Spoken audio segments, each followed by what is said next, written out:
कि simple harmonic motion होता क्या है और कितने टाइप के सिंपल हार्मोनिक मोशन होते हैं, ठीक है। और सबसे जो इम्पोर्टेंट चीज मैंने लास्ट में डिस्कस किया था कि दुनिया में जो भी चीज वाइब्रेट करता है उसका हम मैथमेटिकल मॉडल बनाते हैं।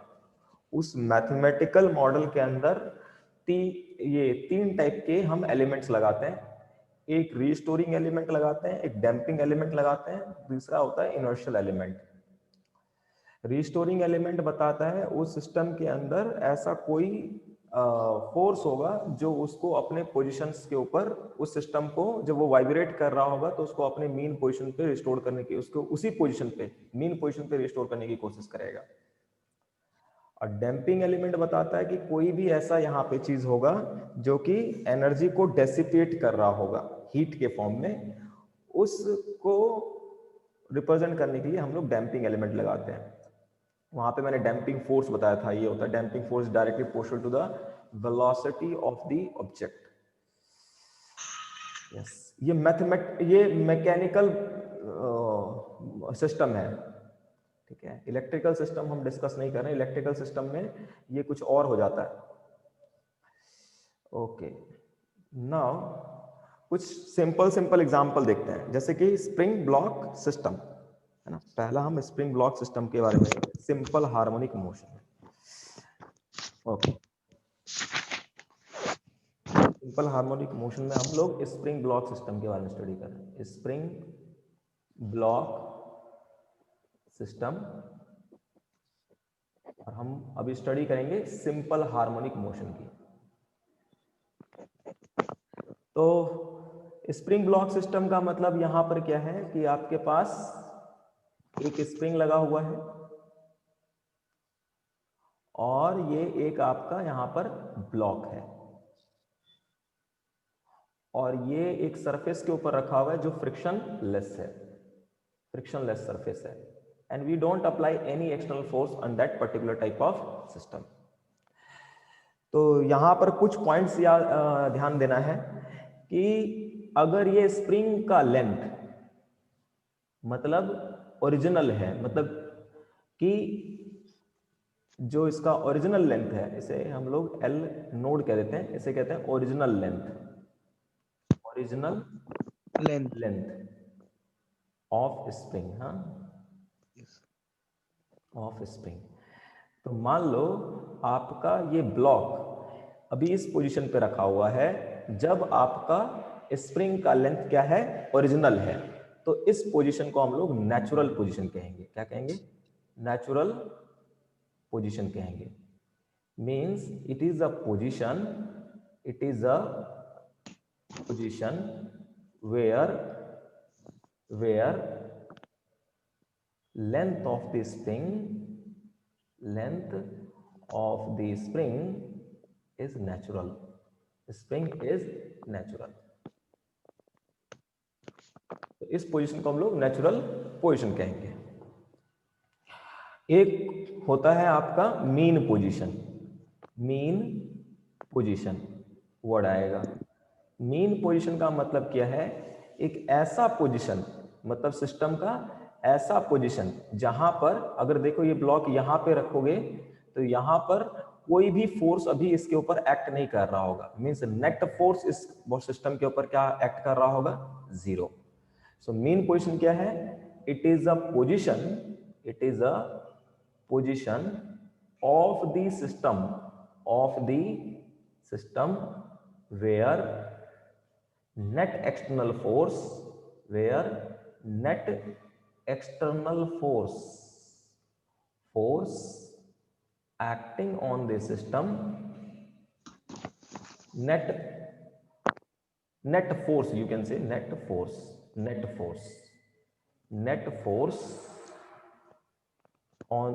acting on the system zero, and net torque is zero, means zero, means system in complete equilibrium, system in complete equilibrium। मतलब एक ऐसा पोजीशन जब आपका सिस्टम पूरा का पूरा कंप्लीट इक्विलिब्रियम में होगा, तो उस पोजीशन को हम लोग मीन पोजीशन कहेंगे। यहाँ पे डिफरेंस नहीं है, जो नेचुरल पोजीशन है वही आपका यहाँ पर मीन पोजीशन है। बट अगर मान लेते हैं जैसे अगर हमारे पास ये आपका वर्टिकल होता, वर्टिकली हम सोचते हैं ये स्प्रिंग लगा पड़ा है और यहां पर हम ब्लॉक रख देते हैं, तो ब्लॉक आप जान सकते देख सकते हो कि ये ब्लॉक इस पोजीशन पे नहीं रहेगा। इस टाइम पर स्प्रिंग का लेंथ क्या है, नेचुरल है, इसीलिए ये वाला पोजीशन क्या कहला रहा है, नेचुरल पोजीशन। बट जैसे ही ब्लॉक को आप ऐसे करके लगाओगे स्प्रिंग के साथ, ये ब्लॉक इस पोजीशन पे नहीं रहेगा, ये स्लाइटली नीचे आ जाएगा, थोड़ा सा नीचे आएगा और फिर जाकर के ये इस जगह पर जाकर के रेस्ट में आ जाएगा, मींस इक्विलिब्रियम में आ जाएगा इस पोजीशन पर। ये जो पोजीशन है इसे हम लोग कहेंगे मीन पोजीशन। मान लो यहां से ये कितना नीचे आ गया, डेल्टा एक्स नीचे आ गया, तो जैसे ही डेल्टा एक्स नीचे आएगा तो होगा क्या, इसके ऊपर स्प्रिंग जो है ऊपर की तरफ फोर्स लगा रहा होगा, दैट इज एफ एस, और ये इक्वल टू होगा spring constant into delta, change in length of the spring, और एक फोर्स लग रहा होगा इसके ऊपर mg।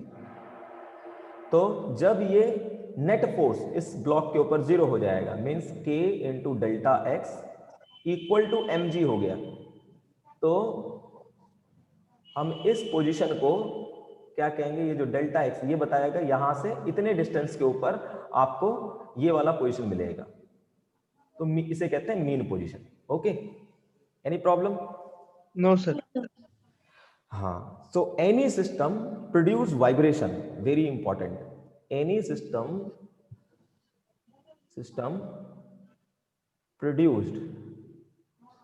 produced vibration about the mean position, position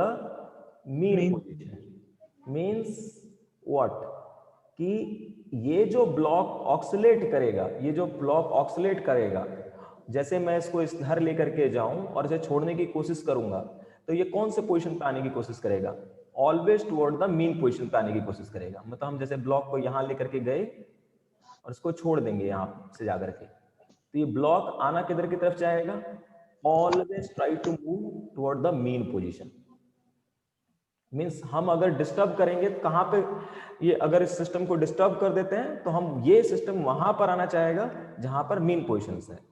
जैसे कि यहाँ पे मान लो पहले तो ये जैसे आप लटकाओगे स्प्रिंग से इस ब्लॉक को, तो ये नीचे आ जाएगा, इस जगह पे आकर के इक्विलिब्रियम में हो जाएगा, मींस ये इसका इक्विलिब्रियम पोजीशन है। अब हम इसको मान लो डिस्टर्ब कर देते हैं, इसको हम थोड़ा सा नीचे लेकर के आते हैं, यहां पर लेकर के आते हैं, तो जैसे ही डिस्टर्ब करोगे इसको यहां से नीचे लेकर के जाओगे, तो ये क्या करेगा, ब्लॉक ऊपर की तरफ मूव करने की कोशिश करेगा, बट जाएगा कहां पर, मीन पोजीशन पे। फिर ये ऊपर, इससे फिर ऊपर और जाएगा, फिर दोबारा से ये किधर की तरफ आएगा, मीन पोजीशन पे।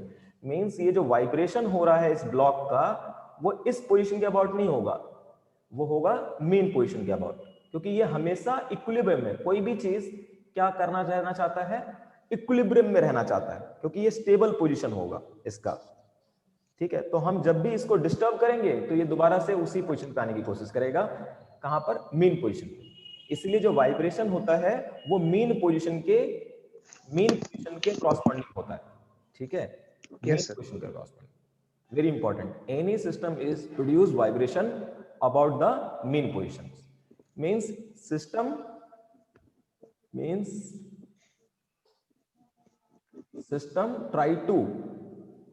try to restore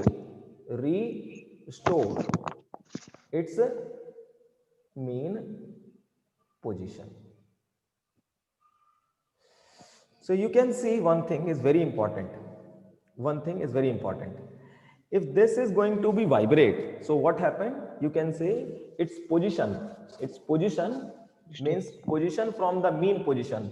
जो ब्लॉक का पोजीशन है मीन पोजीशन से, मान लो यहां से एट अ डिस्टेंस x पे था, so that is going to be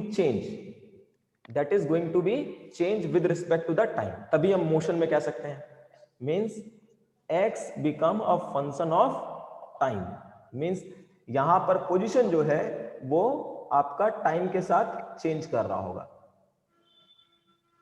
means velocity भी यहां पर इस ऑब्जेक्ट का क्या करेगा, टाइम के साथ चेंज करेगा, और एक्सेलरेशन भी आपका टाइम के साथ चेंज कर रहा होगा। मतलब जो भी वेरिएबल होते हैं मोशन को डिफाइन करने के लिए, वो क्या कर रहा होगा, टाइम के साथ चेंज कर रहा होगा।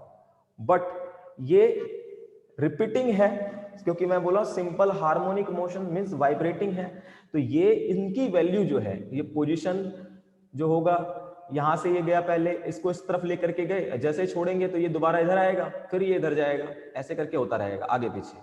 मींस ये वैल्यू x की जो वैल्यू है ये रिपीट होती रहेगी, रिपीट होती रहेगी, ठीक है। So that is going to be repeat this value or the value, or you can say the value of this parameter, of these parameters repeat after certain interval of time,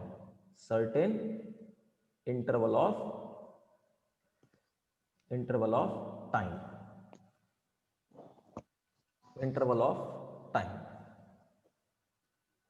and that is what called time period. It's called time period. Is it any problem? No, sir. Yes. So what is the there is a one term, frequency. There is a term, frequency. What does it mean by the frequency? Frequency means what? क्या होता है frequency, कोई बताएगा? Number of peaks per unit. Means थोड़ा और मोर precisely गए तो number of cycle per unit second, per unit time और पर सेकंड, मतलब एक सेकंड में कितने नंबर ऑफ साइकिल्स रिपीट हुआ। ओके, जैसे कि आप यहां पे देखो, मैं अगर ये कहूं कि सिंपल सा बात को समझने सर क्या है सर फ्रीक्वेंसी का डेफिनेशन? मैं बता रहा हूं, लिखवाऊंगा, टेंशन मत लो। Okay sir. मैंने कहा कि मान लो ये आपके पास स्प्रिंग है और ये ब्लॉक है, ठीक है। ये हो गया mean position, x equal to 0। जो भी चीज हम मेजर करेंगे वो मीन पोजीशन से मेजर करेंगे। So this is the x equal to 0। मान लो ये ब्लॉक यहां से मैक्सिमम कितना डिस्प्लेस हो सकता है, यहां से x इक्वल टू +a, और इस डायरेक्शन में कितना डिस्प्लेस हो सकता है, x equal to -a, x equal to -a। Means मेरा ये इस पॉइंट के अबाउट हम लोग x को मेजर कर रहे हैं, मेन पोजीशन के अबाउट। तो ये देख सकते हो ब्लॉक का क्या है, मैक्सिमम डिस्प्लेसमेंट, मैक्सिमम यहां से इतना डिस्टेंस a जा सकता है, यहां से कितना डिस्प्लेसमेंट हो सकता है, मैक्सिमम a हो सकता है, ठीक है। सो दिस इज कॉल्ड एम्पलीट्यूड, हाँ। तो यहां पर एक टर्म और है पहले, amplitude means what, it is a maximum value of varying quantity from mean position। जैसे यहां पर वेरी क्या कर रहा है, x वेरी कर रहा है, तो इस मीन पोजीशन से इसका मैक्सिमम कितना वैल्यू हो सकता है, इसे हम लोग क्या कहेंगे, एम्पलीट्यूड कहेंगे, ठीक है। तो अब आप सोचिए, मान लो कि t इक्वल टू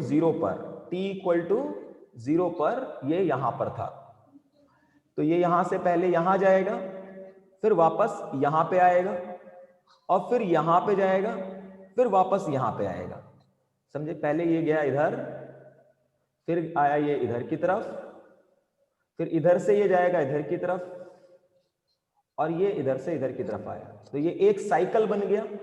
ये क्या बन गया, एक साइकिल बन गया। मींस दोबारा से वो इसी पोजीशन पे आ गया, और वो कितने टाइम के बाद आ रहा है, मान लो t equal to capital T के बाद आ रहा है इसी पोजीशन पे, इसे तो हम लोग क्या कहेंगे, टाइम पीरियड। तो ये एक साइकिल प्रोड्यूस हुआ कितने टाइम में, कैपिटल T टाइम में। एक साइकिल प्रोड्यूस हुआ, यहां से इधर गया, वापस इधर गया, फिर ये इधर गया, फिर इसके बाद इधर आया, तो ये एक साइकिल हो गया। तो इस साइकिल को कंप्लीट करने के लिए जो टाइम लगा कितना, कैपिटल टी, यानी एक साइकिल को कंप्लीट करने में टाइम लग गया कैपिटल टी। ठीक है, यानी Yes, sir. हाँ, No, sir. यानी एक सेकंड के अंदर, या आप कह सकते हो टी सेकंड के अंदर, टी सेकंड के अंदर वन साइकिल हुआ, वन साइकिल हुआ। तो एक सेकंड के अंदर कितना साइकिल हो जाएगा, number of cycle, you can say that is equal in 1 second, in 1 second, so that is equal to, देखो t सेकंड में ये हो रहा है, तो एक सेकंड में कितना हो जाएगा, 1/t cycle. Okay, so this 1/t is called frequency, number of cycle in 1 second, it's called frequency f, that is 1/t. Okay, number of cycle in 1 second, that is called frequency. कोई problem? No, sir. Very easy. Okay, now अभी कुछ देर बाद मैं आपको बताऊंगा angular frequency क्या होता है। जब मैं सिंपल हार्मोनिक मोशन को कोरिलेट करूंगा सर्कुलर मोशन के साथ, तो मैं आपको एंगुलर फ्रीक्वेंसी क्या होता है वो मैं आपको बताऊंगा। फिलहाल समझो कि एंगुलर फ्रीक्वेंसी जो होता है ओमेगा इक्वल टू होता है, अभी जस्ट रिमेंबर कर, अभी जस्ट थोड़ा सा देर बाद जो है हम जब कोरिलेट करेंगे, देन वी आर, जब इक्वेशंस में डेवलप करूंगा, देन उसके बाद मैं आपको बताऊंगा कि ओमेगा क्या है, फिजिकल मीनिंग क्या है इसका। फिलहाल समझो एंगुलर फ्रीक्वेंसी जो होता है वो आपका होगा 2π/t, और यू कैन से 2π into f, it's called angular frequency, angular frequency, frequency. ठीक है, तो ये टर्म हमें याद रखना है, एंगुलर फ्रीक्वेंसी, फ्रीक्वेंसी, एम्पलीट्यूड। ठीक है, ये सारी बातें हमें ध्यान रखनी है। मेनली हम स्टडी कर रहे हैं मोशन को, तो अब हमारा काम क्या होगा कि जैसे मान लो कि हम लोग जैसे पहले चैप्टर में पढ़ रहे थे, जब काइनेमेटिक्स मैंने स्टार्ट करवाया था, तो वहां पर जब हम मोशन पढ़ना स्टार्ट किए थे तो क्या हुआ था, हमने इक्वेशंस बनाई थी, इक्वेशंस ऑफ मोशन बनाया था कि अगर कोई सपोज पार्टिकल स्ट्रेट लाइन में मूव कर रहा है तो वो कितने टाइम में कितना डिस्टेंस ट्रेवल करेगा, उसका डिस्प्लेसमेंट क्या होगा, उसकी वेलोसिटी क्या होगी, एक्सेलरेशन क्या होगा। So we developing some type of equations, some type of equation which represent the motion, which represent rectilinear motion. Okay, in a same manner for simple harmonic motion, ये simple harmonic motions है, means motion है, to understand the motion we have to develop कि इसका position किस तरह से time के साथ चेंज कर रहा है, इस ब्लॉक का किस तरह से इसकी वेलोसिटी टाइम के साथ चेंज कर रही है, किस तरह से एक्सेलरेशन टाइम के साथ चेंज कर रहा है, we have to be develop the equation. Okay, so इससे इक्वेशंस को डेवलप करने के कई सारे तरीके हैं, मेनली 3 तरीके हैं। ठीक है, बट हम 2 तरीकों पे काम करेंगे, जिसमें से एक होगा फोर्स मेथड,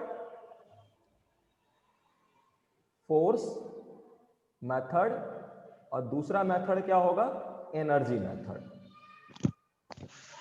एनर्जी मेथड। और एक होता है बट वो हमें अभी नहीं पढ़ना है, उसका कोई काम नहीं है।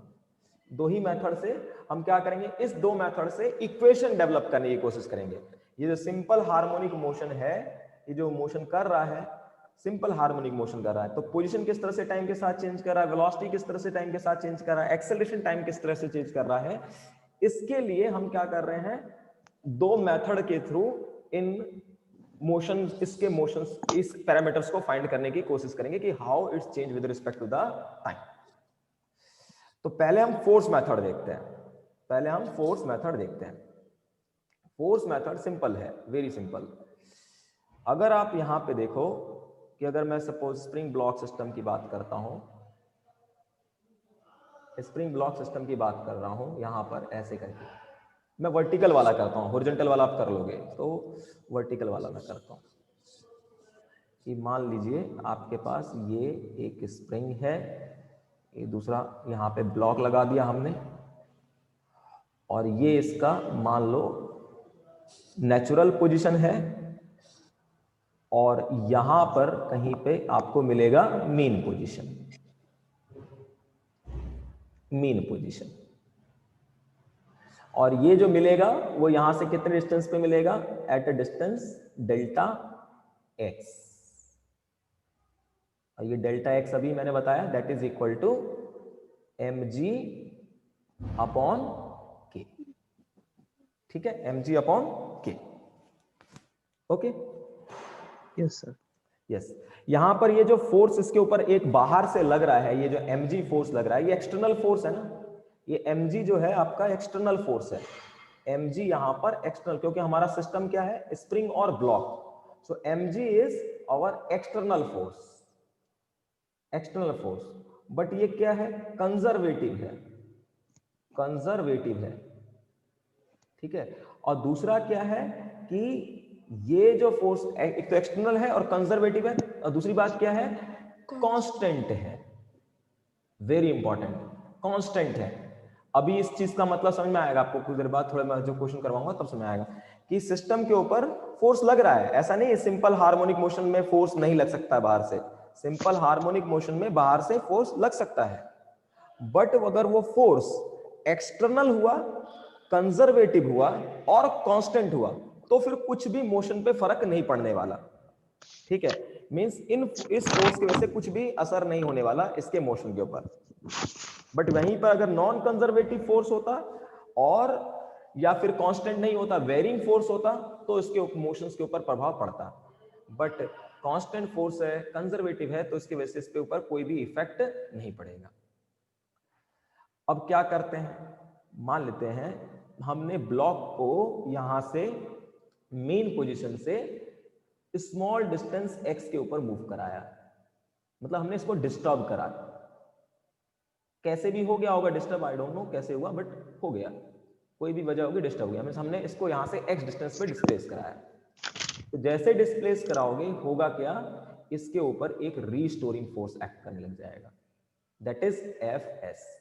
तो हमारा काम क्या होगा, हम कभी भी क्वेश्चंस जब भी इक्वेशंस फाइंड करने की कोशिश करेंगे, we are trying to find this restoring force, कि जब ये मेन पोजीशन से हम इसको, एक्सटर्नल फोर्स नहीं, एक्सटर्नल फोर्स एक्ट कर रहा है बट इस कांस्टेंट है, अनकंजर्वेटिव है, इसकी वजह से कोई फर्क नहीं पड़ेगा। हमारा इंटरेस्ट सिर्फ इसमें है, क्योंकि यही एक ऐसा फोर्स है जो क्या कर रहा है, इस सिस्टम को इसके मेन पोजीशन पे लेकर के जा रहा है, रिस्टोर कराने की कोशिश कर रहा है। हमारा इंटरेस्ट सिर्फ इसमें होगा। तो we are trying to find this force, कि ऐसा कोई चीज वाइब्रेट कर रहा है तो उसमें रिस्टोरिंग फोर्स कौन सा होगा। कभी भी हम वाइब्रेशन का क्वेश्चन सॉल्व करेंगे तो we are trying to find कि कौन सा रिस्टोरिंग फोर्स है। तो यहां Fs क्या हो गया, आपका रिस्टोरिंग फोर्स हो गया। तो अगर ये रिस्टोरिंग फोर्स इसके ऊपर एक्ट कर रहा है मान लो, तो आपको पता है कि this restoring force Fs is equal to होता है, Fs इज इक्वल टू होता है आपका माइनस के इंटू एक्स। माइनस साइन इसलिए आता है क्योंकि जो डिस्प्लेसमेंट हो रहा है नीचे की तरफ हो रहा है, बट ये फोर्स उसके अपोजिट डायरेक्शन लग रहा है। जैसे ही आप यहां पर ला करके इसको छोड़ोगे तो होगा क्या, ये यहां से मूव करना स्टार्ट करेगा because of this force. So according to Newton law, what, because of this force there will be some acceleration, acceleration. So we can say this force equal to mass into acceleration, and that is equal to k into x. Okay, by Newton's second law, by Newton's second law, second law. Then what is that, you can say A is equal to acceleration of the system is equal to minus k by m into x, where k is a constant, spring constant, mass is constant, so k by m is constant, k by m is constant, that is constant। और ये जो होगा बराबर किसके होगा, omega square के, where omega is a angular frequency। So you can say acceleration A is equal to minus omega square into x, means acceleration of the object, you can see here acceleration of the object here is a function of position, not a time।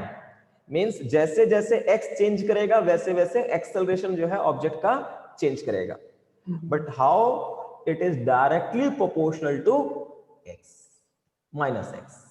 Okay, okay, so if acceleration of the system is directly proportional to minus of x, means displacement from the mean position, then we can say that system produced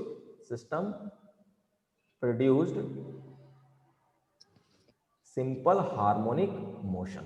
Okay, जब ऐसा होगा तभी ऐसा हम कह सकते हैं, और ये तभी हो पाएगा जब सिस्टम के ऊपर अगर फोर्स लग भी रहा है, एक तो चाहे फोर्स नहीं लगेगा तो कोई प्रॉब्लम नहीं है, अगर फोर्स लग भी रहा है तो वो कांस्टेंट होना चाहिए और कंजर्वेटिव होना चाहिए. तो एक्सेलरेशन जो होगा सिस्टम का, that is directly proportional to आ जाएगा displacement from the mean position. Okay, any problem?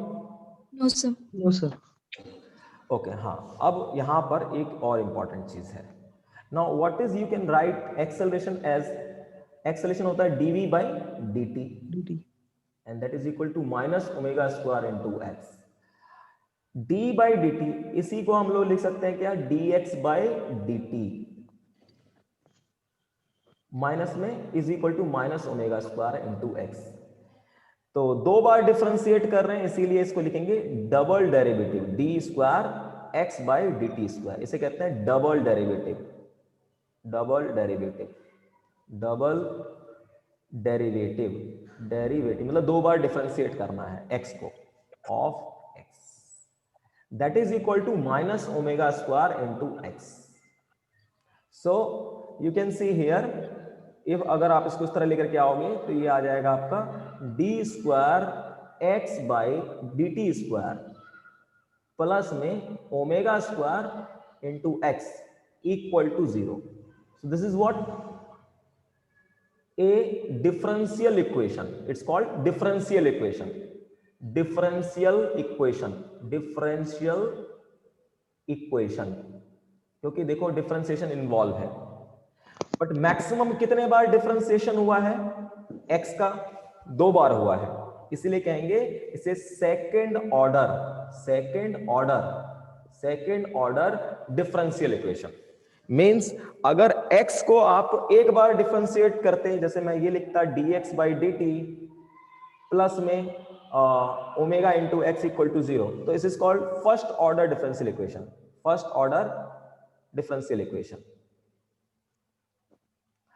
But अगर 2 बार हम डिफरेंशिएट करें तो that is called double differential equation.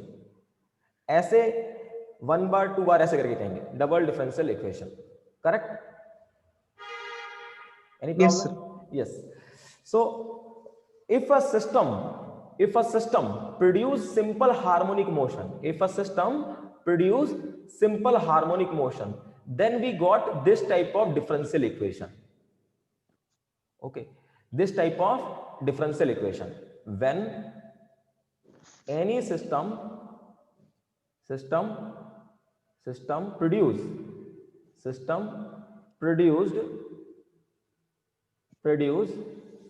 produce simple harmonic motion, then we get this. And if we solve this equation, अगर हम इसको solve करें, by solving this equation,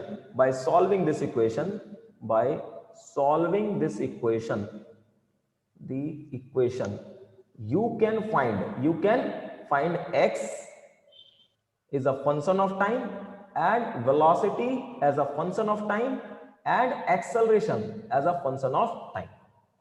means इस डबल डिफरेंशियल इक्वेशन को यदि हम सॉल्व करेंगे तो हमें x जो इसका पोजीशन टाइम के साथ किस तरह से चेंज कर रहा है, इसके वेलोसिटी किस तरह से टाइम के साथ चेंज कर रहा है, इसका एक्सेलरेशन किस तरह से टाइम के साथ चेंज कर रहा है, ये मिल जाएगा. यहां पर ये जो इक्वेशन मिला है ये बता रहा है एक्सेलरेशन पोजीशन के साथ कैसे चेंज कर रहा है, बट सपोज हमें एक्सेलरेशन टाइम के साथ कैसे चेंज कर रहा है ये फाइंड करना है. Then we have to solve this equation, second order differential equation. Okay, so if we are solving this equation, then we can easily find out the this things. Okay, अब यहां पर एक चीज देखो इंपॉर्टेंट है कि ओमेगा एंगुलर फ्रीक्वेंसी क्या आया हमारा, यहां से omega you can say that omega equal to root over k by m. तो कोई भी स्प्रिंग ब्लॉक सिस्टम है ठीक है, एक स्प्रिंग लगा हुआ है, एक ब्लॉक लगा हुआ है, एक स्प्रिंग लगा हुआ है, एक ब्लॉक लगा हुआ है, तो उसका जो एंगुलर फ्रीक्वेंसी होगा that is equal to root over k by m. और एफ फ्रीक्वेंसी अभी जैसे मैंने बताया था 2 पाई इंटू एफ जो है वो आपका ओमेगा है, तो फ्रीक्वेंसी क्या हो जाएगा किसी भी सिस्टम का, omega by 2 pi, means F जो आ जाएगा वो आ जाएगा 1/2 pi root over k by M. Means ये कितने नंबर ऑफ साइकिल प्रोड्यूस कर रहा होगा एक सेकंड के अंदर, ये जो है सिस्टम एक सेकंड के अंदर कितने नंबर ऑफ ऑक्सीलेशन प्रोड्यूस कर रहा होगा, वो इक्वल टू होगा किसके, 1/2 pi root over k by m. So frequency of the system depend upon what?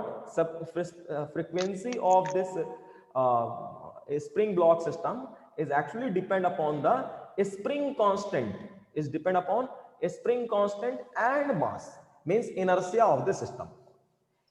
Okay, restoring capability as well as mass of the inertia of the system. Okay, yes sir, हाँ, जैसे अगर spring constant बढ़ाओगे तो frequency बढ़ेगा, मास को घटाओगे मतलब जितना कम मास होगा उतने ज्यादा ही ये वाइब्रेट करेगा, उतने ज्यादा ही साइकिल्स जो है ये प्रोड्यूस करेगा जितना कम मास होगा, और जितना ज्यादा मास हो गया तो ये बहुत कम नंबर ऑफ साइकिल प्रोड्यूस करेगा। Okay, so same to same time period, you can calculate time period also.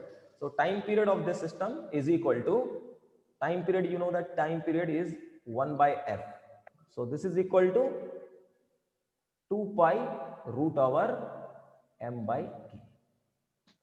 तो कोई भी चीज ज्यादा वाइब्रेट करेगा तो प्रॉब्लम क्रिएट करेगा, ठीक है, कोई भी चीज अगर बहुत ज्यादा वाइब्रेट कर रहा है तो प्रॉब्लम क्रिएट करेगा कोई mechanical system. So we are trying to reduce this frequency. How we can reduce the frequency? If we increase the stiffness, k को हम लोग स्प्रिंग कांस्टेंट भी कहते हैं, स्प्रिंग कांस्टेंट भी कहते हैं और स्टिफनेस भी कहते हैं। स्टिफनेस, ये जब मैं आपको प्रॉपर्टी ऑफ मटेरियल पढ़ाऊंगा तो आपको पता चलेगा के क्या है यहाँ पर। फिलहाल अभी समझो कि स्टिफनेस भी कहते हैं। स्टिफनेस का मतलब होता है कि अगर हम किसी चीज में चेंज लाना चाहते हैं तो अगर हम इजिली ले आए तो स्टिफनेस कम है, और अगर किसी के लेंथ, मान लो हमारे पास कोई रबड़ है, अगर मैं कहता हूं मेरे पास कोई एक रॉड है और अगर मैं इस रॉड के ऊपर फोर्स लगाता हूं और फोर्स लगाने की वजह से क्या हो रहा है, ये इजिली डिफॉर्म हो जा रहा है, इसके लेंथ में इजिली चेंज आ जा रहा है, तो उस सिस्टम का स्टिफनेस क्या है, कम है। बट अगर इस पे फोर्स लगा रहे हैं और ये डिफिकल्ट हो रहा है इसके लेंथ को चेंज करना, तो इसका स्टिफनेस क्या है, ज्यादा है। यस, तो अगर किसी भी सिस्टम का स्टिफनेस ज्यादा हुआ, स्प्रिंग कांस्टेंट ज्यादा हुआ, तो उसकी फ्रीक्वेंसी ज्यादा होगी। ओके, तो we are trying to reduce this such that frequency become less. Frequency कम रहेगा तो वाइब्रेशन कम होगा, कम वाइब्रेट करेगा। ओके, इस तरह से मास हम क्या चाहते हैं, ज्यादा रखना। अगर कोई चीज देखोगे आपके पास घर में सामान होगा, कोई भारी चीज, जैसे कहीं देखोगे कि भारी चीज को डिस्टर्ब करना बड़ा डिफिकल्ट होता है, वो अगर डिस्टर्ब भी करोगे तो जल्दी से वो इक्विलिब्रियम में आ जाता है। बट कोई हल्की चीज है, अगर वो डिस्टर्ब हुई तो वो डिस्टर्ब रहेगा ही रहेगा, आ रहा बात है, तो बहुत देर तक डिस्टर्ब रहता है, आ रहा बात में। तो ये सारी चीजें हमें ध्यान रखनी। तो ये जो मैंने किया, ये जो मैंने बनाया डबल डिफरेंशियल इक्वेशन, या फिर मैंने ये जो फ्रीक्वेंसी निकाला है या टाइम पीरियड निकाला है, ये किस मेथड से निकाला है, ये मैंने निकाला है फोर्स मेथड से। किस मेथड से निकाला है, फोर्स मेथड से, correct? Yes sir. Okay, now Kanishka समझ में आ रहा है आपको? It's called energy method, energy method, energy method.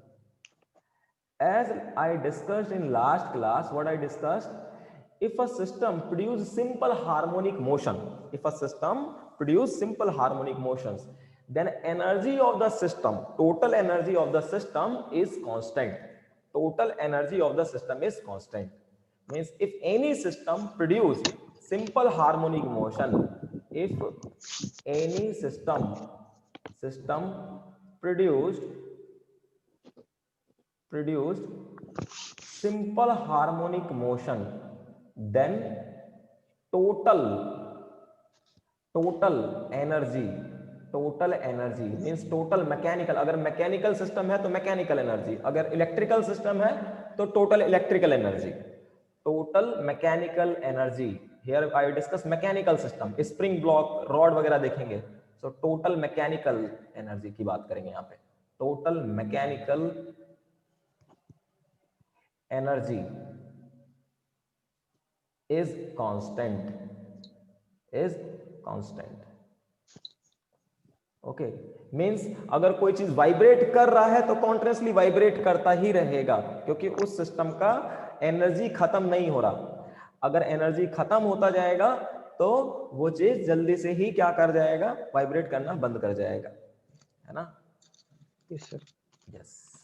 जैसे मान लो कि अगर मैं ये कहता हूं आपके पास एक स्प्रिंग ब्लॉक सिस्टम है, ठीक है, ये आपके पास एक स्प्रिंग ब्लॉक सिस्टम है। ये हमारे जीवन में होता है ऐसा। अभी मैं आपको लाइफ से कनेक्ट करके देखो इसको, तो आपको बहुत अच्छा लगेगा ये, अगर लाइफ से कनेक्ट करके कोशिश करोगे तो। सपोज दैट, अभी फिलहाल टू द पॉइंट पढ़ते हैं। ये आपके पास स्प्रिंग है, इसका कांस्टेंट K हो गया, इसका मास M हो गया। अब मान लेते हैं हम इसको डिस्टर्ब कर दिया, मैंने इसको मैंने डिस्टर्ब कर दिया। डिस्टर्ब करके यहां से कितने डिस्टेंस पे लेकर के आए, x डिस्टेंस पे लेकर के आए। जब ये इस डिस्टेंस पे आएगा, यहां पर आएगा, मान लो ब्लॉक किसी भी पोजीशन पे होगा ब्लॉक, और ये वाइब्रेट कर रहा होगा तो किसी एक सर्टेन पोजीशन के ऊपर, इस जगह पर इसके पास वेलोसिटी भी होगा, और चूंकि स्प्रिंग का लेंथ यू कैन से चेंज हो गया है, तो स्प्रिंग के अंदर एक एनर्जी और स्टोर होगा, जो कि हमारा कहलाता है potential energy of the spring. तो मान लीजिए ये x इक्वल टू 0 है, और यहां से आप x के अंदर जाओगे तो पोटेंशियल एनर्जी जो हो जाएगा सिस्टम का, स्प्रिंग ब्लॉक मैंने बता दिया था, spring and block is our system, spring and block is our system. So spring के अंदर जो एनर्जी स्टोर होगा, जब आप इसको x डिस्टेंस यहां से लेकर के जाओगे, तो स्प्रिंग के अंदर जो एनर्जी स्टोर होगा दैट इज पोटेंशियल एनर्जी, और वो होता है कितना, 1/2 kx²। अब जैसे ये यहां पर पहुंचा, तो इसके पास इस सिस्टम के पास काइनेटिक एनर्जी भी है, क्योंकि इसके पास वेलोसिटी है। So kinetic energy of the system here you can से 1/2 mv²। So the total mechanical energy, you can say total mechanical energy, that is equal to kinetic energy plus potential energy, and that is nothing but 1/2 mv² plus 1/2 kx², and that is constant। इस वाले situation में देखो, मैं कोई भी external force इसके ऊपर नहीं लगा रहा, जिस डायरेक्शन में मोशन हो रहा है यहां पे कोई भी एक्सटर्नल फोर्स नहीं लग रहा। पर लास्ट वाले क्वेश्चन में देखो एक्सटर्नल फोर्स लग रहा था, ठीक है, बट यहां पे भी कोई एक्सटर्नल फोर्स नहीं लग रहा। अब देखना कमाल देगा, कोई इसमें कोई फर्क नहीं पड़ेगा। पहली फ्रीक्वेंसी कितनी आ रही थी, 1/2 पाई √k/m। अभी भी जो है आपका फ्रीक्वेंसी उतना ही आएगा। चलिए देखते हैं। तो काइनेटिक एनर्जी मैंने कहा और पोटेंशियल एनर्जी क्या रहेगा, कांस्टेंट रहेगा, इट डज नॉट चेंज। तो यदि मैं दोनों तरफ डिफरेंशिएट करता हूं, डिफरेंशिएट बोथ साइड, टाइम के रिस्पेक्ट में डिफरेंशिएट कर दो टोटल एनर्जी को, क्योंकि टोटल एनर्जी कांस्टेंट रहना है, तो differentiation of the total energy become equal to 0। तो ये आ जाएगा क्या, 1/2, मास कांस्टेंट है, वेलोसिटी का डिफरेंशिएशन क्या हो जाएगा, 2v, है ना, x की पावर n का differentiation 2v dv/dt plus 1/2 k 2x dx/dt is equal to 0, yes. तो अगर आप यहां देखो तो ध्यान से 2 से 2 कैंसिल हो गया, यहां से भी 2 से 2 कैंसिल हो गया, तो ये आ जाएगा m into v dv/dt is nothing but acceleration, dv/dt is acceleration, or you can say d square x/dt² plus k into x into this dx by dt is what, velocity is equal to 0। तो यहां से देखो m से मैं mv से divide कर देता हूं तो ये आ जाएगा question d square x by dt square plus में k by m into x equal to 0, where k by m is our omega square which is constant. So the d square again हमको यही differential equation मिला, d by dt square plus omega square into x equal to 0। So this is going to be vibrate, but what kind of vibration is produced? Simple harmonic. So omega here, omega equal to, you can say, root over k by m. So frequency is equal to 1 upon 2 pi root over k by m. K by. तो देख सकते हैं कि हम इस method से भी निकाल सकते हैं फ्रीक्वेंसी को, है ना। इस इक्वेशन को हम या इस फ्रीक्वेंसी को हम इस एनर्जी मेथड से भी निकाल सकते हैं, और दूसरा मेथड क्या है, फोर्स मेथड से भी हम इसको निकाल सकते हैं। ठीक है, यस सर। दोनों ही मेथड एप्लीकेबल है इसको करने के लिए। तो यहां पर एक चीज नोट हमने ये किया कि अगर एक्सटर्नल फोर्स लगता भी है और अगर वो कांस्टेंट है, अगर वो कांस्टेंट है और कंजर्वेटिव है, तो उसके वजह से कोई भी असर नहीं पड़ने वाला सिस्टम के ऊपर, फ्रीक्वेंसी के ऊपर कोई भी फर्क नहीं पड़ने वाला, चाहे वो लगे या चाहे ना लगे। Yes, so frequency of the system, frequency of the system does not change, does not, very important point, does not change by applying any external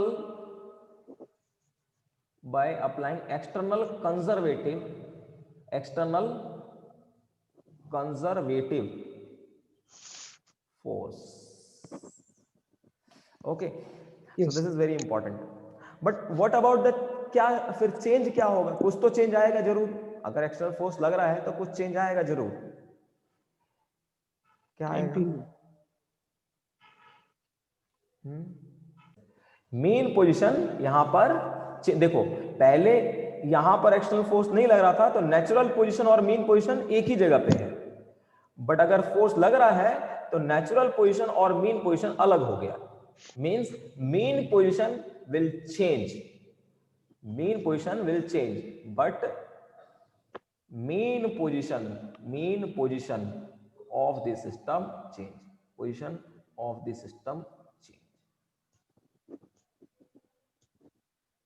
correct? Yes sir. Now, so this is the way to find out the frequency of the system.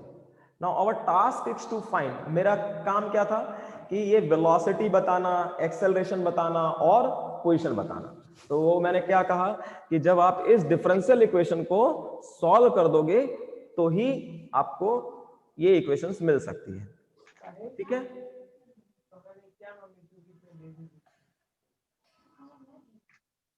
तो बताइए कैसे solve. Solution of double differential equation, ये आपके अभी 11th-12th में इतना अच्छे से नहीं होता है। जब आप हायर एजुकेशन में जाओगे तो बहुत बड़ी बड़ी डिफरेंशियल इक्वेशंस होती है, डबल डिफरेंशियल इक्वेशंस होती है, और बहुत कॉम्प्लिकेटेड। ये तो मैंने एक छोटा सा एग्जांपल दिया, स्प्रिंग ब्लॉक सिस्टम, बहुत बड़ी बड़ी चीजें हैं जो वाइब्रेट करती हैं, और उनके लिए अलग अलग टाइप का इस टाइप से डिफरेंशियल इक्वेशन बनता है। उसको सॉल्व करने के लिए आपको अच्छा खासा मैथमेटिक्स आना चाहिए, बट हमें अभी इसकी रिक्वायरमेंट नहीं है। तो मैं ये सॉल्व करने जा रहा हूं, बट इसमें इसे सॉल्व करने के लिए कुछ कंडीशंस हैं कि आपको इनिशियल कंडीशंस पता होनी चाहिए।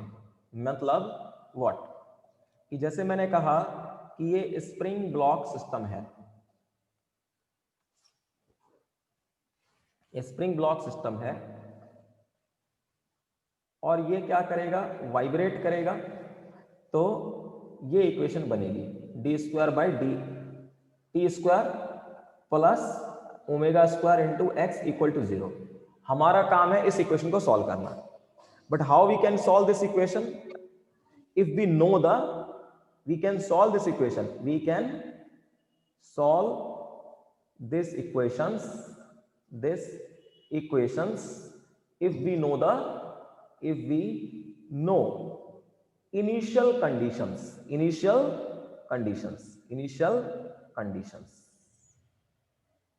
of the system. मतलब आपको इनिशियल कंडीशन, मतलब शुरुआती परिस्थिति पता है किसी भी सिस्टम का, तो आप बता सकते हो कि इसका इक्वेशन को कैसे हम सॉल्व करेंगे, तब हम उसको सॉल्व कर सकते हैं.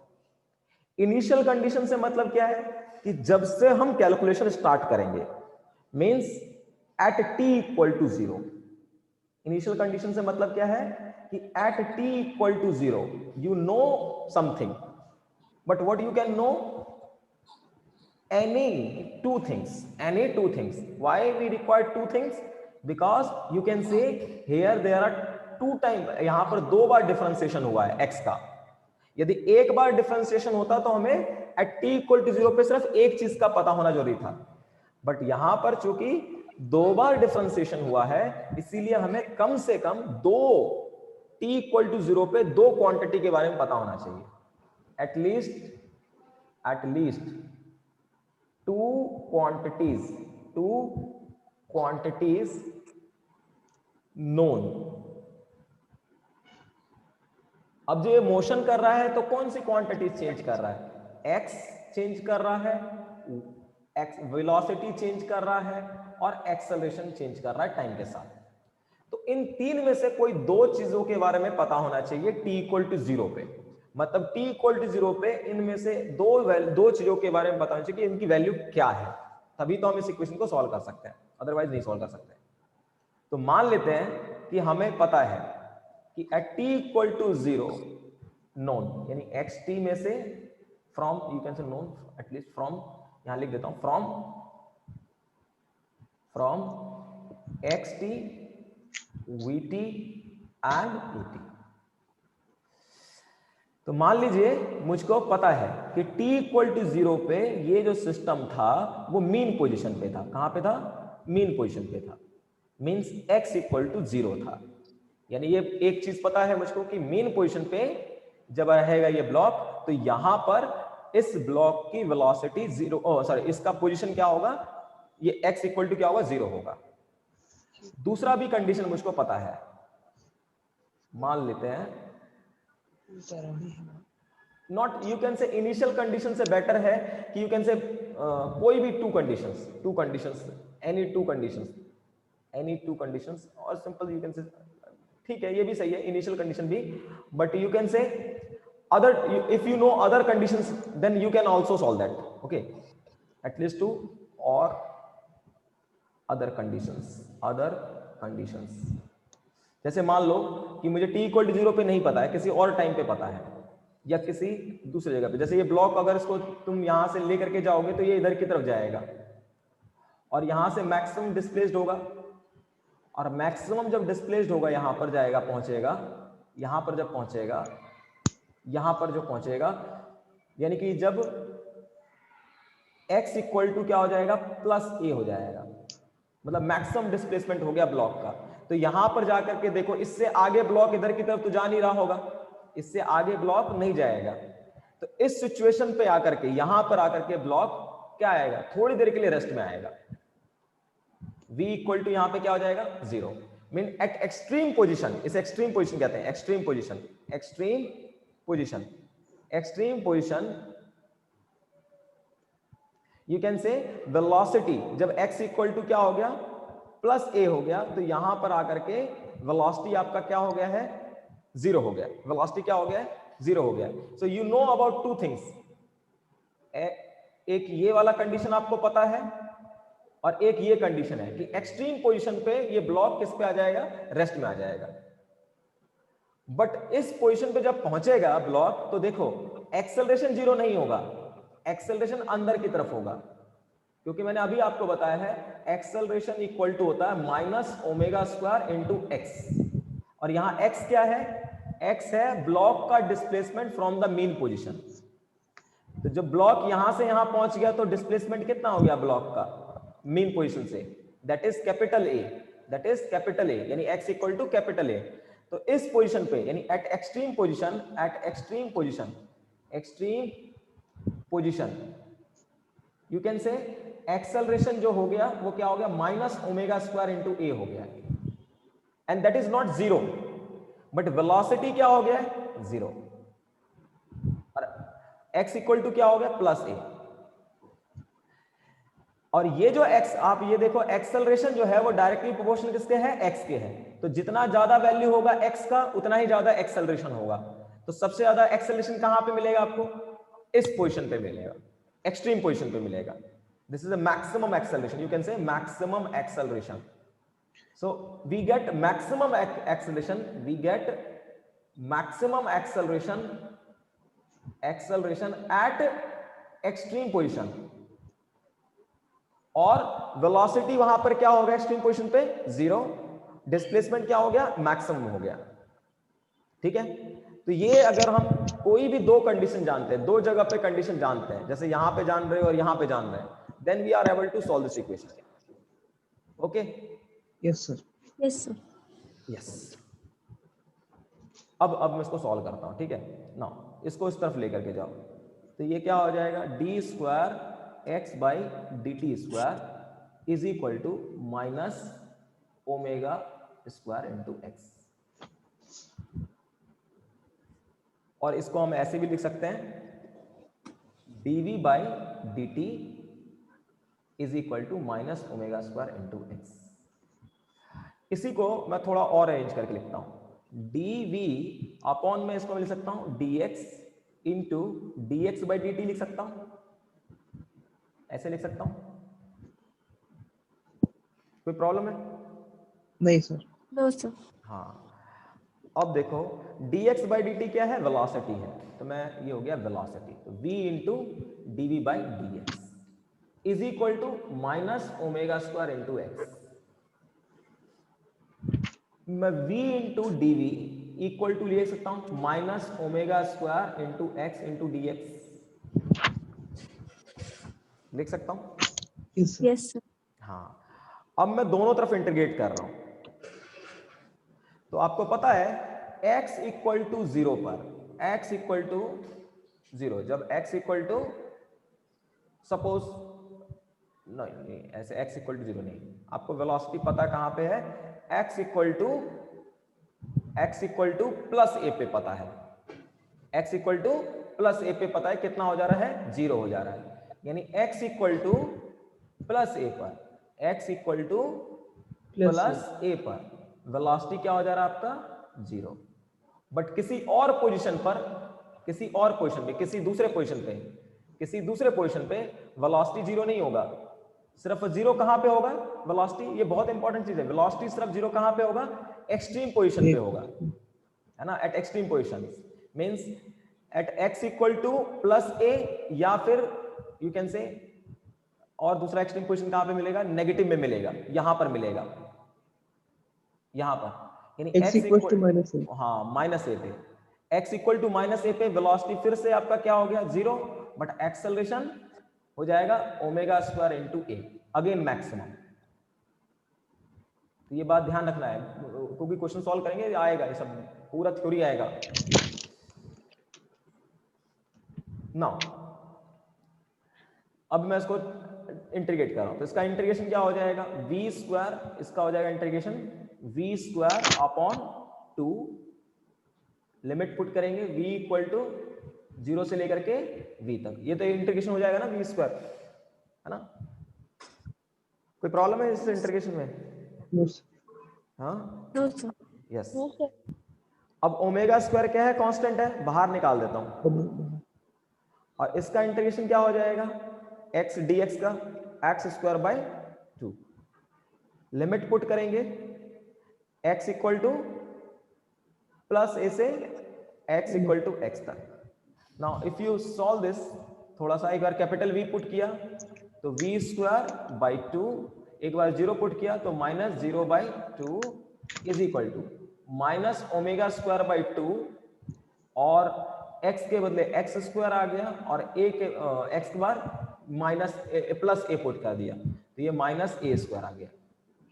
2 से 2 वैसे उड़ जाएगा हर एक तरफ से, तो ये आ जाएगा आपका relation velocity of the object v square is equal to minus omega square into x square minus में a स्क्वायर,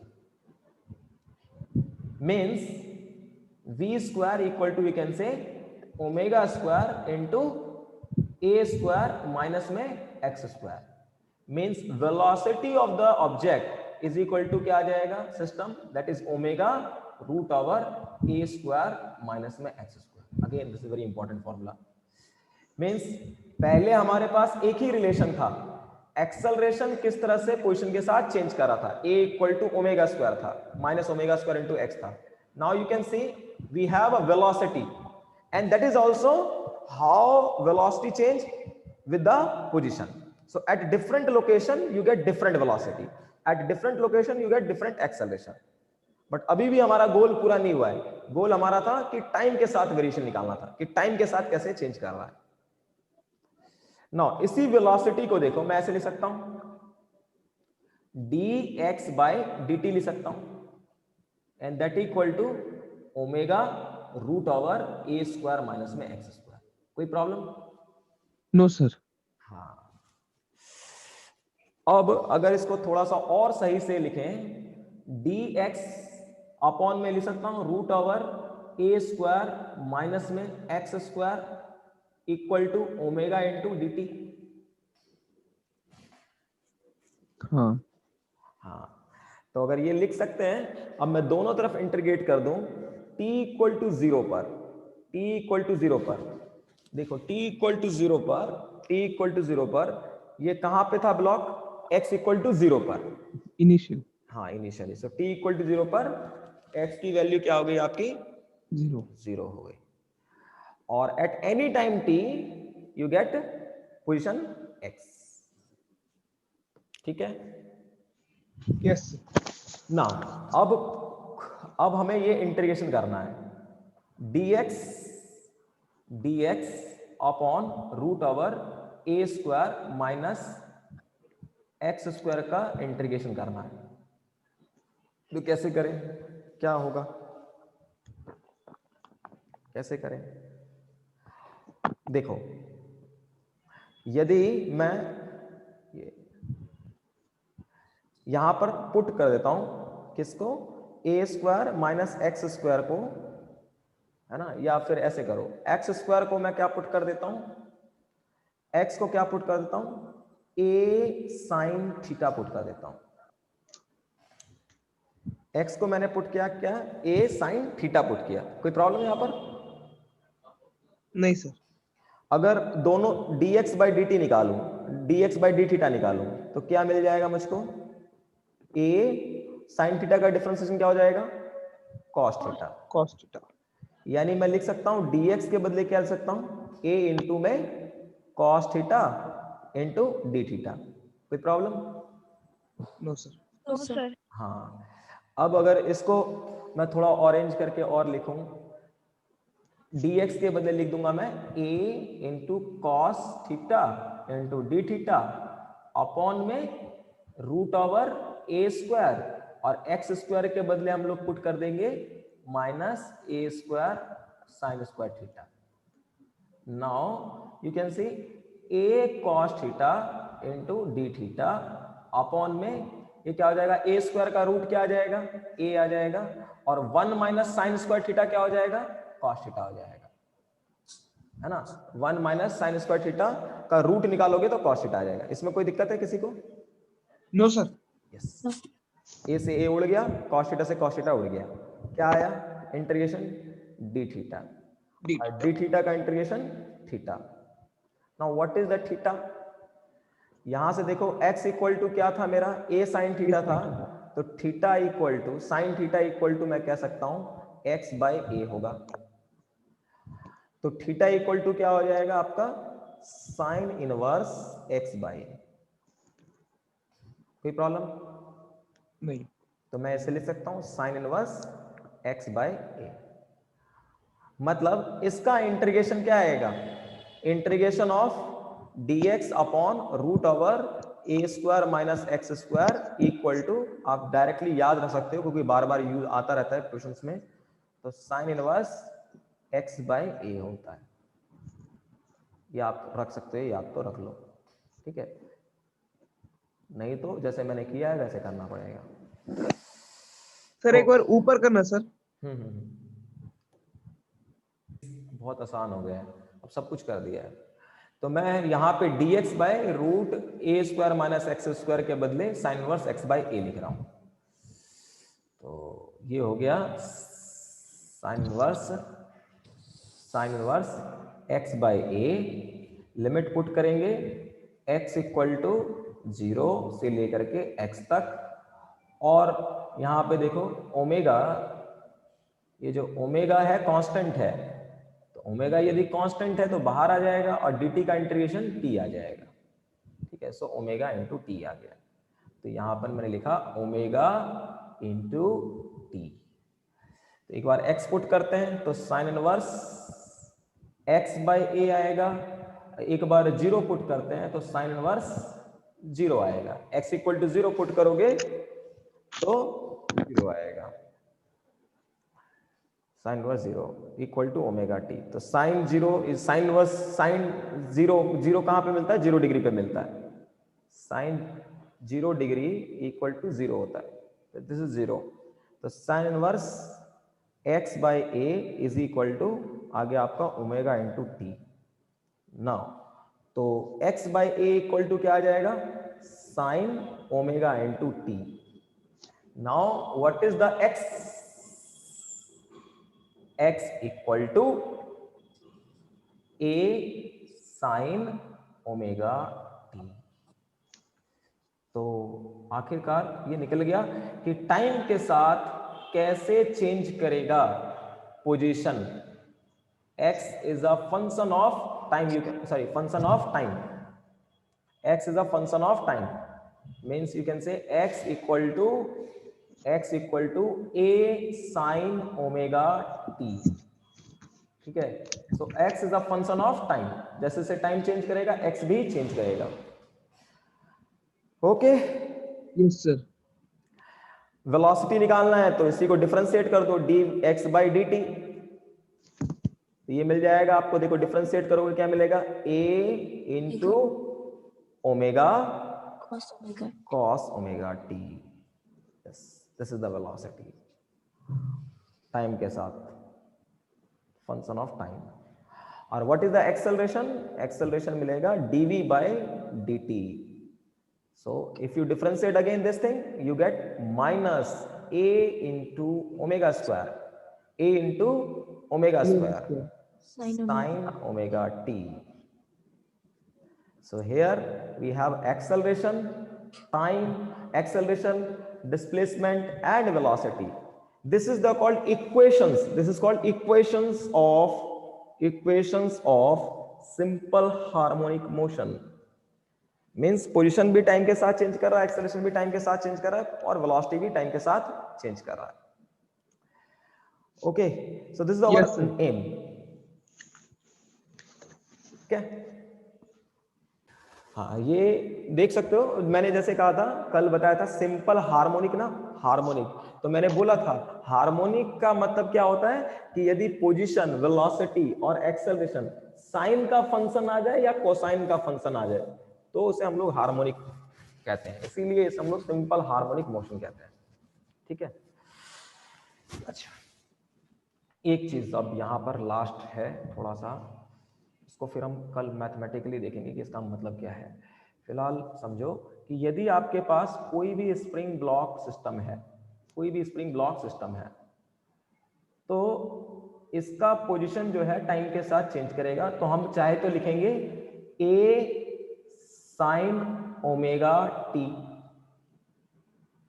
प्लस फाइव, या फिर a cos omega t plus five. उसी तरह से वेलोसिटी जो होगा हम यहां ले सकते हैं a into omega sine cos cos cos cos omega t plus five, ये एक्सेलरेशन लिख सकते हैं minus a into omega square sine omega t plus five.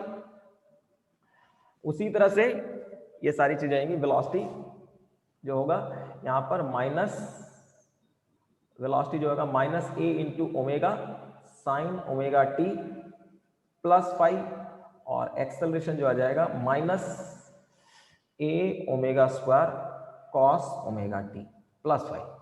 तो अब कहोगे सर अभी तो आपने ये क्वेश्चन, ये आपने बताया, ये इक्वेशंस ड्राइव किया, फिर ये कैसे हो सकता है? तो देखो ये जो इक्वेशंस मैंने बताया ड्राइव किया है, ये कैसे निकाला है? इस इक्वेशन को सॉल्व करके निकाला है। ये जो इक्वेशन बनाई थी हमने, इसको सॉल्व किया था, और इसको सॉल्व करने के लिए मैंने ये कंडीशंस रखी है कि ये कंडीशंस होंगी। अगर ऐसी कंडीशंस आप एज्यूम करके चल रहे हो कि ये कंडीशन t इक्वल टू 0 पे, ये x t इक्वल टू 0 पर ये कहां पे था? x इक्वल टू 0 था। t इक्वल टू 0 पर x इक्वल टू 0 था। ठीक है, ये कंडीशंस आप एज्यूम करके चल रहे हो तो आपका ये इक्वेशन मिलेगा। अगर आपने कंडीशन चेंज कर दी, अगर आपने कंडीशन चेंज कर दी कि मैं कहता हूं t इक्वल टू 0 पे ये नहीं, यहां पे नहीं है, मैं ये कहता हूं t इक्वल टू 0 पर हमने जो कंडीशन रखी थी, ये कंडीशन रखी थी पहले कि ये स्प्रिंग ब्लॉक सिस्टम है, और हमने ये कंडीशन रखी थी कि t इक्वल टू 0 पर ये ब्लॉक यहां पे है। बट मेरा मन है मैं ना मानूं यहां पे कंडीशन t इक्वल टू 0, मैं कह देता हूं कि ये जब ब्लॉक एक्सट्रीम पोजीशन पे था, यहां पर था, यहां पर, तब से मैं कैलकुलेशन स्टार्ट कर रहा हूं। t इक्वल टू 0 मैं यहां से ले रहा हूं, तो t इक्वल टू 0 पे अब जो है x इक्वल टू प्लस ए है, तो यहां पर मैंने कंडीशन चेंज करूंगा। तो जब कंडीशन चेंज करूंगा तो जब इस इक्वेशन को सॉल्व करोगे, इस इक्वेशन को सॉल्व करोगे डबल डिफरेंशियल इक्वेशन को, तो जो आपको आंसर मिलेगा वो डिफरेंट मिलेगा, ये नहीं मिलेगा। वो आपको ये भी मिल सकता है और ये भी मिल सकता है। ठीक है, आपको क्या मिलेगा, ये मिलेगा या ये मिलेगा, ये डिपेंड करेगा किस चीज के ऊपर? इनिशियल कंडीशंस के ऊपर, कि आपके पास इनिशियल कंडीशन क्या है। मींस हम ये कह सकते हैं कि इक्वेशंस ये तो, बट फंक्शन किसका रहेगा, चाहे तो साइन का या कोसाइन का, बट आपको क्या मिलेगा, ये मिल सकता है या ये मिल सकता है, वो डिपेंड करेगा इनिशियल कंडीशंस के, इसके कंडीशंस के ऊपर, इनिशियल कंडीशंस के ऊपर। ठीक है, तो आप ये देखो, एक यहां पर ध्यान से बात ध्यान रखना, ये अभी तो इतना ज्यादा इंपॉर्टेंट नहीं है, जब करंट इलेक्ट्रिसिटी अल्टरनेटिंग करंट पढ़ेंगे तब बहुत इंपॉर्टेंट हो जाएगा जो मैं वर्ड बता रहा हूं। जैसे मैंने कहा x इक्वल टू ए, देखो कैमरा ना, आप x इक्वल टू ए यदि sign omega t plus five कह रहा हूं, ये है, मान लो हमने ये इक्वेशन को सॉल्व किया, कंडीशंस लगाई और इससे हमें ये आंसर मिला। तो ये जो है पूरा का पूरा term omega t plus five, इसे हम कहते हैं फेज, फेज है ना, phase, it's called phase, very important. Phase, phase बताता है it show what at any time T, at any time T, time T, what is the position, what is the value of x, what is the value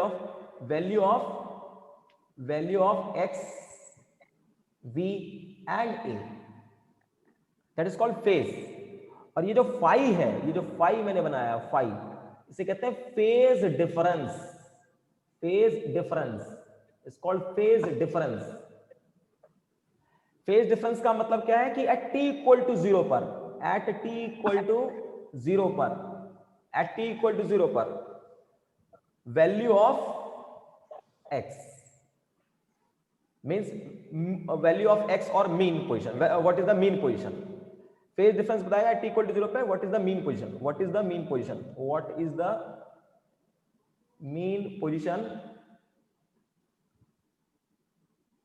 eight t equal to 0।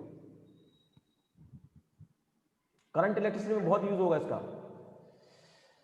देखो समझने की बात कोशिश करो, जैसे मैंने अभी ये बताया था आपको, स्प्रिंग था हमारे पास और ये ब्लॉक था, तो मैंने कहा अगर t इक्वल टू 0 पे यहां पे है तो x इक्वल टू 0 होगा, तो देखो अगर t इक्वल टू 0 यहाँ पे पुट करते हो इस इक्वेशन में, हमने इक्वेशन लिखा a equal to a sine omega t plus phi, ये हमारे पास इक्वेशन है। तो t इक्वल टू 0 पुट करो तो x इक्वल टू क्या मिल जाएगा 0 and that is equal to a sine phi. तो फाई क्या मिलेगा आपको, देखो a sine phi equal to 0, a तो 0 हो नहीं सकता, a 0 नहीं हो सकता, 0 क्या होगा, ये होगा फाई, तो फाई भी क्या हो गया 0। मींस यदि मोशन कहां से स्टार्ट हो रहा है, यदि मोशन आपका स्टार्ट हो रहा है मीन पोजीशन से, तो फाई क्या मिलेगा 0। मींस आप फिर यहां पे लिख सकते थे x इक्वल टू जो हमने ड्राइव किया था a sine omega T. But मान लो यदि मैं कहता ये यहां से मोशन स्टार्ट नहीं कर रहा, ये एक्सट्रीम पोजीशन से मोशन स्टार्ट कर रहा है, यहां से at t equal to 0 x equal to plus a था, तो उस टाइम पर क्या हो जाएगा, x equal to plus a put करोगे that is equal to a sine omega t plus phi. तो a से a कैंसल, यानी sine omega t plus phi is equal to t equal to 0, so t equal to 0 put करेंगे, t equal to 0, so this is 0, तो यहां पे आ जाएगा sine phi equal to 1 and that is possible when phi equal to pi by 2। Means अगर मैं ऐसे लिखूं x equal to a sine omega t plus pi by 2, इसका मतलब क्या हुआ कि जो मोशन स्टार्ट हुआ है वो एक्सट्रीम पोजीशन से स्टार्ट हुआ है। Means that phi, this phi यहां पे 0 था, यहां पे पाई बाय 2 था, ये आपको बताएगा कि where the position of the system at t equal to 0, at t equal to 0, correct? Today we are discussing two things: how to find the frequency of the system, vibrating system who is producing simple harmonic motion by force method or energy method, and also we solve this double differential equation by putting some conditions. Okay, so up to this is enough.